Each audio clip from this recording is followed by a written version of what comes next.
Major funding for Marcia Adams Heartland Cooking is provided by Maple Leaf Farms, a symbol for ducklings and frozen entrees, chef quality you can count on.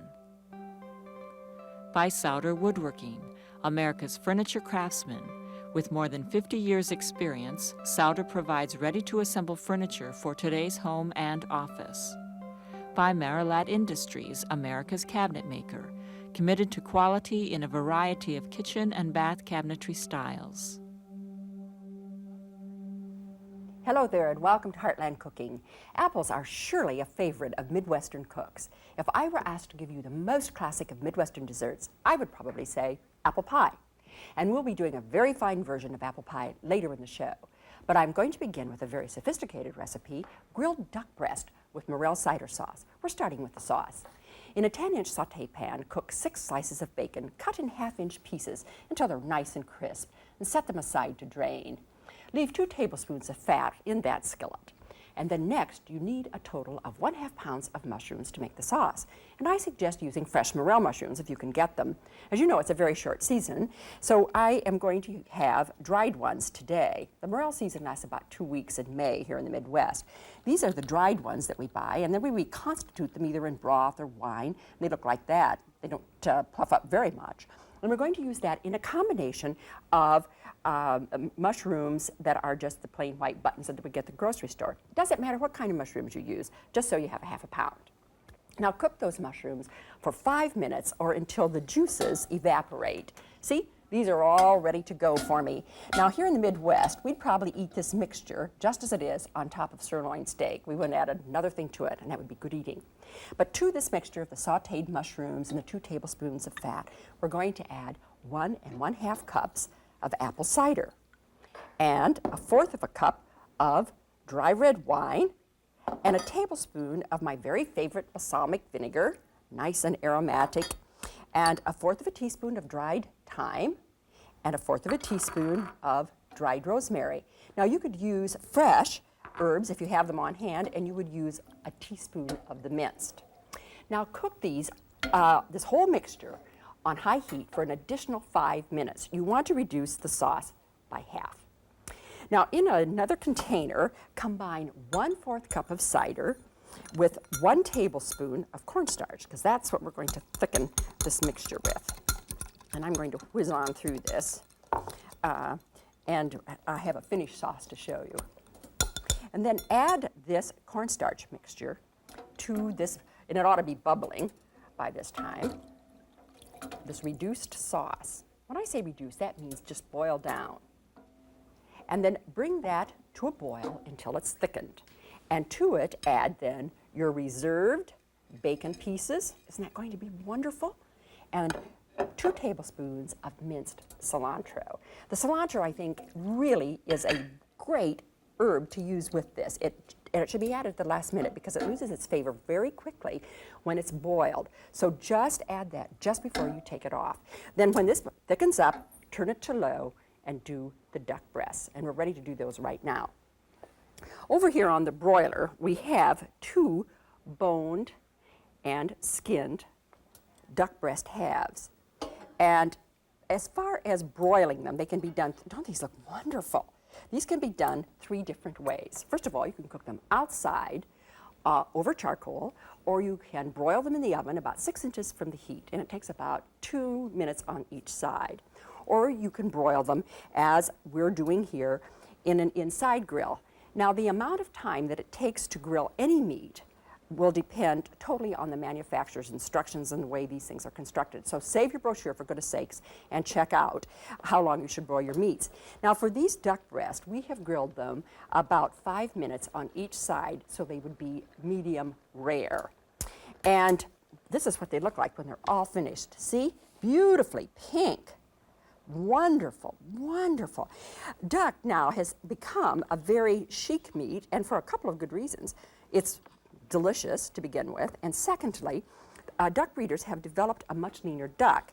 It's only, let me see, I would say it's probably 40% leaner than it used to be, and it has less cholesterol than red beef. So you see, it has become an all-around good meat for restaurant people and for chefs who like to be a little fancy in the kitchen. Also in your supermarket, you can find legs and thighs that are still connected and all ready to go, so you don't have to carve the duck. Now, we're going to add the sauce to the duck over here on this. Isn't this lovely? Just superb, just superb. You can see how nicely you can garnish in any number of ways. There. This is a very original way to cook duck. And as you can see, grilled duck breasts were really easy to prepare, and it's also a very luxurious dish. The cider sauce is a piquant addition, and yet it's tempered with that muskiness of those woodsy mushrooms. Apple cider, like we've used in the morel sauce, sparks all sorts of autumn memories of going to the country to buy this tart yet refreshing thirst quencher. I remember doing it with our boys. In fact, my husband and I still go every fall. This kind of outing teaches you a few things. You find out that the apples that go into cider determines its taste. And some people think there's more flavor in the older apple varieties, referred to as antique apples. There are apple nurseries springing up all over the Midwest, specializing in these antique apples, some of which date back to the time of Marie Antoinette. The apples, not the nurseries. One of the places growing these antique varieties is Dowd's Nursery in Indiana. We took a trip there one fall weekend to find out more about these apple varieties. Dowd Nurseries in Denver, Indiana has an annual apple festival the last weekend of every September. The nursery is especially noted for their antique apple varieties. Here you can buy Cox's, Orange Pippins, Esopus, Spitzenbergs, Candle Synapse, wonderful apples that are provocative words on a page for most of us. And one of the fun things to do is ride through the orchard in a trailer and listen to Mr. Dowd discuss apples. Matsu. It'll be another 10 days, 2 weeks yet from Matsu, the Japanese variety called Matsu. At the orchard, apples are carefully picked by hand. Isn't this a gorgeous sight? Because people are craving more distinctively flavored apples, there's a resurgence of interest in these old apple varieties with their intriguing names, flavors, and shapes. Stephen Dowd is carrying on the family tradition and walked with me through this marvelous orchard, telling me more about apple culture. In this case, Marcia, these sticks or spreaders are designed to do the same sort of thing as a string or clothespin arrangement, which is to hold the branches in a more horizontal position, which causes the tree framework to be correct and the fruiting to take place in an early stage of tree growth. In other words, you would have more fruiting on a tree that's spread horizontally? Yes. This encourages fruit bud formation along these branches, and next year this branch hopefully will have fruit, which is a number of the others do this year. We're crouching here at a blushing golden dwarf apple tree, and I'm so fascinated by the can. Explain this can on this tree. Now this motley-looking aluminum can is holding a substance called tankage, which is basically a blood meal sort of butchering product that develops a smell which repels deer. So this is to prevent the deer from chewing on the tree. That's a real problem for you in the orchard, yes. Then, deer destructions. And they're protected, too, by law. In most cases. In most cases. You know, Marcia, the experience of modern-day consumerism, where we can sample only 2 or 3 of the commercial apple varieties available, is sort of like listening to only 2 or 3 of the many hundreds of symphonies which are available in music. And in the case of apples, there are literally hundreds of varieties with many, many types of flavors, textures, and aromas to be savored by the consumer if they are available. Well, I can certainly see that in this wonderful orchard and all these great apples. This is your open house at the orchard this lovely September weekend. Let's go and look around and see what all you're doing. Okay. Homemade apple fritters are made in small batches in an iron pot over an open fire and are eaten hot. Notice her cow apron. I just loved it. And of course, there's cold, fresh apple cider to go along with the fritters. This is an antique cider press that still uses the same principle as the modern presses. So you simply grind the apples and then squeeze out the juice. Now, are you using a special blend of apples here? Yes, we need to use some sweet, some sour, some ripe, some not so ripe. Making cider the old-fashioned way by using old apple varieties yields a most flavorful cider. In addition to the lovely names, the apples themselves are attractive and different looking. Stephen cut open a pink pearl. It's as pretty on the inside as it is on the outside, and the flavor is a bit winey. And this one is called pink sugar. Black gillyflower is an 18th century apple and is sometimes called sheep's nose. And this one is called candle sinap, a tall, narrow apple originally from Turkey. I just love the names that are given to these antique apple varieties. I can't begin to go through all of the ones I have here for you, but we'll at least make a beginning. This is called a swaar, and it is spelled S-W-A-A-R, and it's a Dutch variety, and it's the Dutch word for heavy. It was grown by the Dutch settlers in the Hudson River Valley. Then this one is another beautifully named one. It's called Esopus Spitzenberg, and it was Thomas Jefferson's favorite apple, and it was presumably the parent of the Jonathan. And this one is the Newton Pippin, and it's considered to be the classic American apple, and it was a favorite of Benjamin Franklin's.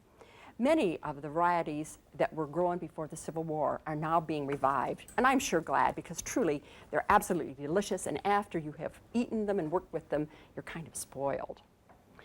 Of course, a lot of apples end up in apple pie. And the one I'm going to make today is an exceptional one. It uses 3 kinds of apples in the filling. And we're going to use wine saps, red rooms, and golden delicious. This is an old country baker's trick, using 3 different apple varieties. And the apple pie recipe I'm going to make now has a cider-rum sauce that's served on top, but we'll make that later. We begin with, first of all, I've got to check, that's okay. We begin with 3 cups of apple cider, and we boil it down uncovered for 25 minutes or until it's reduced to 1.5 cups. And that's how it looks. Now, if you continue boiling this down, you end up with something called boiled cider, like this. Now, I buy this at an Amish market. You can see it's quite thick and syrupy, and this is eaten on pancakes or on biscuits. Now, take out 1/4 cup of the reduced cider and save the rest for the sauce. In a skillet, place 8 cups of sliced, peeled, and assorted apples and put them in a nice deep saucepan.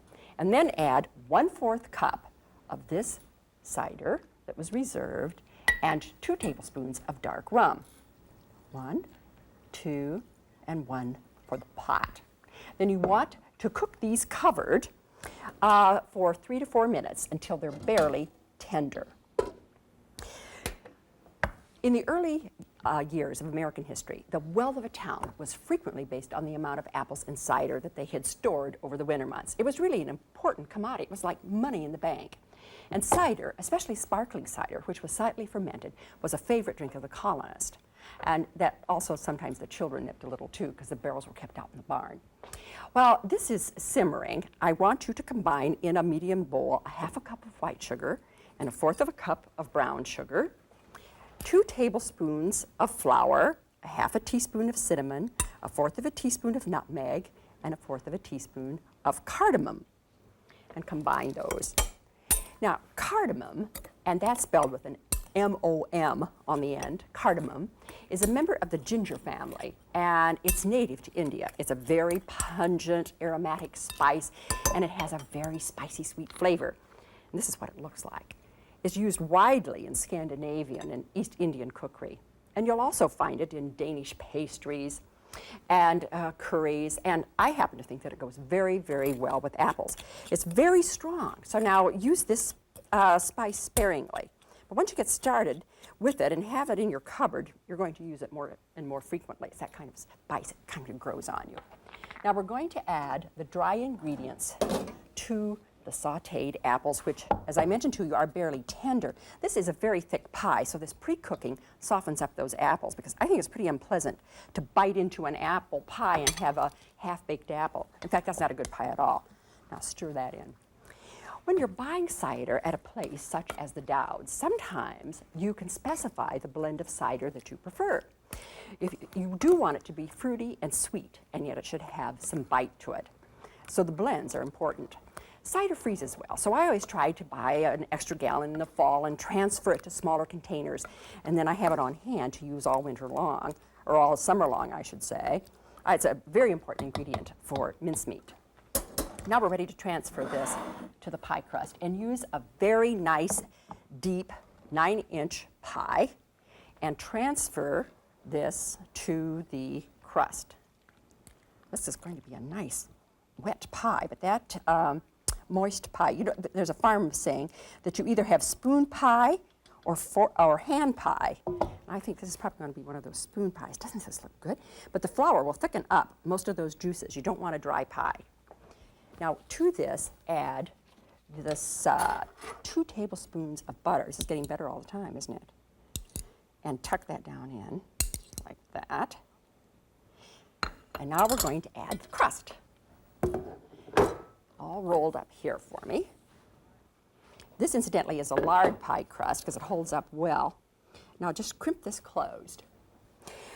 I'm sure many of you have heard of Johnny Appleseed, and I'm often asked about him because he was spent a lot of time in Indiana, and actually he's buried there. And we have a Johnny Appleseed festival every fall, and a group called the Settlers comes in and makes has a wonderful festival, and you show all the pioneer crafts and make the pioneer foods. It's really a wonderful experience to go to that. But nonetheless, Johnny Appleseed was born in Leominster, Massachusetts. And there's all sorts of stories about him. There were people that thought that he was actually a graduate of Harvard, but that's not been confirmed. But one thing he did do, he went from the Atlantic Ocean to the Mississippi, and he planted little nurseries. Now we're going to really deck this out as an American pie today. Look at this, isn't this fun? We have an eagle and we've got stars. We're really going to just live it up. Well, at any rate, he would move in ahead of the settlers with his apple seeds that he had gotten in Pennsylvania. And then he would start these little tiny orchards from the seeds, and when the pioneers arrived then, here would be the seedlings of the apples all ready to go, and they were free to come in and pick whatever they wanted as far as apples go. His own favorite apple was called the Rambo, and I mentioned that on the show the last time. You saw me make these little slits right here. That's to let the steam escape. I think I'm kind of running out of time here, so I want to finish up and tell you how to finish up the pie. You bake this pie at 375 degrees for 1 hour, or until the filling bubbles up in the center. I think that's kind of important. When that bubbles up in the center, or up out of these little slits, you'll know the pie is done. Now, let's make the sauce for the pie. Isn't this pretty? I'm telling you, that's a $10 pie. Now, in a saucepan, I want you to combine the following ingredients. This is a snap to do. 1/4 cup of sugar and 1½ tablespoons of cornstarch, a teaspoon of grated lemon rind, 1/4 teaspoon of cinnamon, and a pinch of cardamom and nutmeg. You see, I have re-echoed the seasonings that were in the pie in the sauce. And then stir this together, because that will make the blending of the liquids easier if you've got that starch combined with sugar. And then add 1/2 cup of dark rum. Getting better, isn't it? And the remaining reserved cider. And then add 2 tablespoons of butter and bring this to a boil and let it simmer for 2 minutes. Now, I have a finished sauce all ready to show you, and we're going to finish up the pie. Look at this. Isn't this a honey? I'm just crazy about it. I can hardly wait until the show's over so I can have a bite, and I think people are already lining up outside for a sample. Now we're going to pour the hot cider sauce over the pie. Now some people in the Midwest would eat this with a great big slab of orange cheese that we call rat cheese. But with this kind of a sauce, you can skip the rat cheese. Isn't this lovely? There. This is really a tempting apple pie with that cider rum sauce. I don't think you can beat this dessert. It deserves its reputation. This last recipe is an old country dish of layered apples and onions. It has just a hint of cinnamon in it. And it's an unexpected combination of flavors, and it's quite delicate, really, in your mouth. A very sensual sort of dish. It's a good accompaniment to any fowl or meat dish because it really keeps well on the buffet. So keep it in mind for entertaining. Earlier, I've sauteed 2 very large onions, sliced into thick rings. And they've been sauteed in 2 tablespoons of butter. It's best if they don't have any color. This step will take about 15 minutes, so don't rush it. Talk to somebody on the phone while you're stirring. Then in the same skillet, add 3 tablespoons more of butter and saute 6 large apples. And they should be sliced about a 1/4 inch thick. Cook them about 15 minutes. Now what we're going to do here is assemble alternating layers. And we're going to be able to get 2 layers in this dish, so it's relatively simple. In fact, you could make any number of layers of this, just depending on the size of the dish. But first, put half of your apples in a buttered dish, and this is probably 11 inches, 10 inches by 5. Now we're going to then put in half of those sauteed onions. And now we're going to start adding some spices and other good things. We're going to add 1 tablespoon of granulated sugar. Now this is not brown sugar. Listen to me, it's granulated. And a teaspoon of cinnamon, so you see it is spicy. And a pinch of pepper, and a pinch of salt. And then in your food processor bowl, you should have prepared 30 of these little crackers. And you need about 1.5 cups to 1.3 cups of crumbs. Sprinkle on half of these crumbs.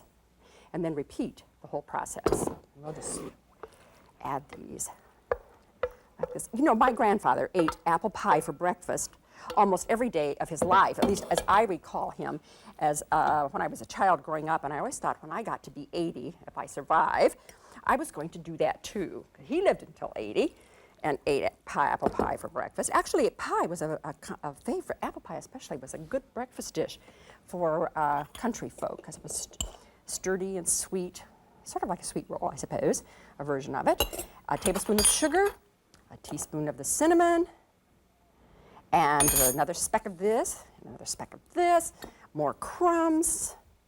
And then here comes the finishing up, which I think is very, very important. We're going to dot the top of this with 3 tablespoons of butter. Imagine that that's cut up in little pieces. There.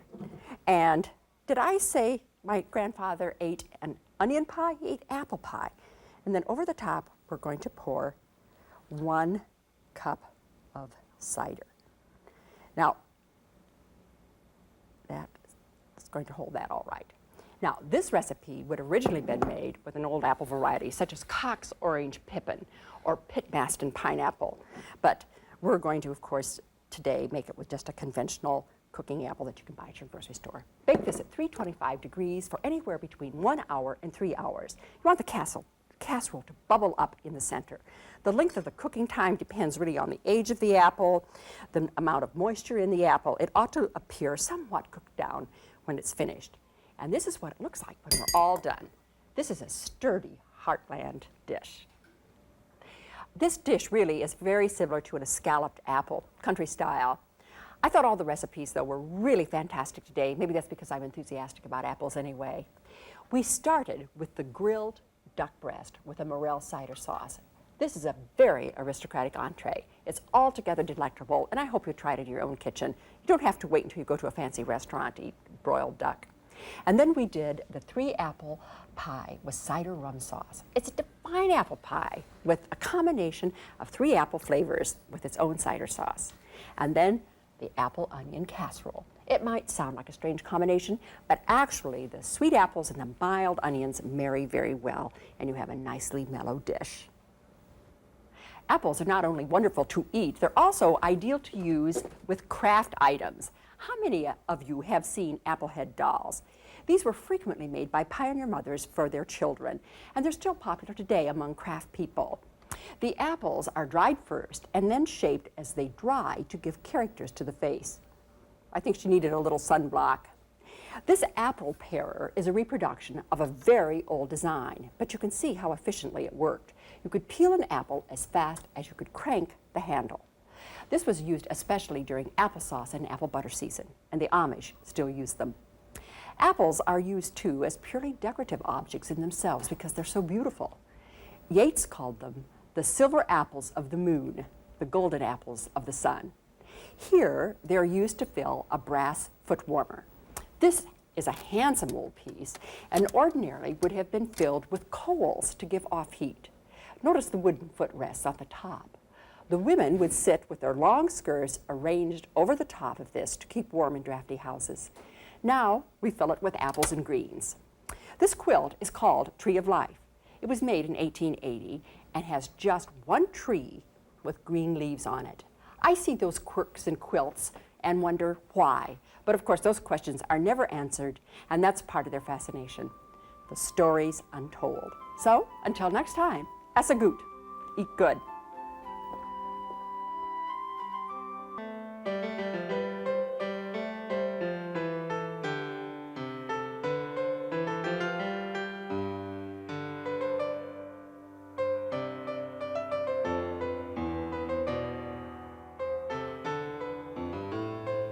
Major funding for Marcia Adams Heartland Cooking is provided by Maple Leaf Farms, a symbol for ducklings and frozen entrees. Chef quality you can count on. By Souder Woodworking, producers of ready-to-assemble furniture for the home and office. America's furniture craftsman with more than a half-century of experience. By Marilat Industries, America's cabinet maker, committed to quality in a variety of kitchen and bath cabinetry styles.